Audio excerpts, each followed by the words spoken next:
మకర రాశి వారికి ఈ వారంలో ఆశించిన ఫలితాలు దక్కే సూచనలు ఉన్నాయండి. దాంతో పాటు అదృష్టం కూడా ఉన్నది.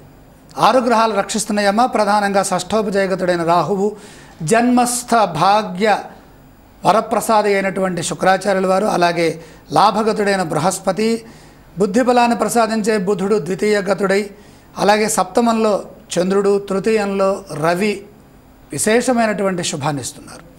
అద్భుతమైన శుభకాలం నడుస్తుంది. అదృష్టయోగం పడుతుంది. త్వరగా కార్యసిద్ధి ఉంటుంది. ప్రయత్నానికి తగిన ప్రతిఫలం చేకూరుతుంది. అశ్రద్ధ చేయకుండా మీ బాధ్యతలని సకాలంలో బాధ్యతని గుర్తించి ఎవరి కోసమై మీరు పనిచేస్తున్నారు, మీకోసమా మీ కుటుంబ సభ్యుల కోసమా, దేన్ని ఆశించి చేస్తున్నారు, దాన్ని దృష్టిలో పెట్టుకొని లక్ష్యాన్ని చేరండి.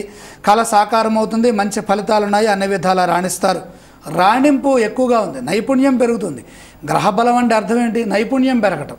గ్రహదోషం అంటే ఏంటి? ఉన్న ఆలోచనలు కూడా పనిచేయకుండా ఉండటం. 10 మందికి సహకారాన్ని ఇస్తారు. వ్యక్తిగత అభివృద్ధి విశేషంగా ఉంటుంది. ఆలోచన విధానంలో చైతన్యం పెరుగుతుంది.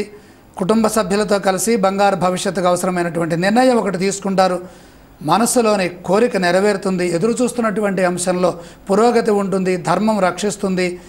అర్హతకు తగిన విజయం వెంటనే సిద్ధిస్తుంది. ఎందుకు? 6 గ్రహాలు రక్షిస్తున్నాయి కాబట్టి. మకర రాశి వారు పఠించవలసిన స్తోత్రాలు ఏవండి? ఇష్టదేవత స్తోత్రం వల్ల ఆనందం వృద్ధి చెందుతుంది. ఆలయ సందర్శన క్రమంలో ఏ దేవీ దేవతలను దర్శిస్తే మంచిదంటారు? మీకు నచ్చిన దేవతని దర్శించండి. దాని ద్వారా మీరు కోరుకున్న ఫలం వస్తుంది. మకర రాశి వారు చేయవలసిన దానాలు ఇవ్వండి. 4వ రాశిలో కుజగ్రహ సంచారం జరుగుతోంది కాబట్టి ప్రయాణాల్లో విజయం రావాలంటే కందులు దానం చేయండి. మకర రాశి వారికి ఈ వారంలో 6 గ్రహాలు విశేషంగా అనుకూలిస్తున్నాయని, కుటుంబ సభ్యులతో కలిసి మంచి చక్కటి నిర్ణయాలు తీసుకుంటారని, అలాగే వారు ఆశించిన ఫలితాలు త్వరలో నెరవేరే అవకాశం ఉందని సూచిస్తున్నారు.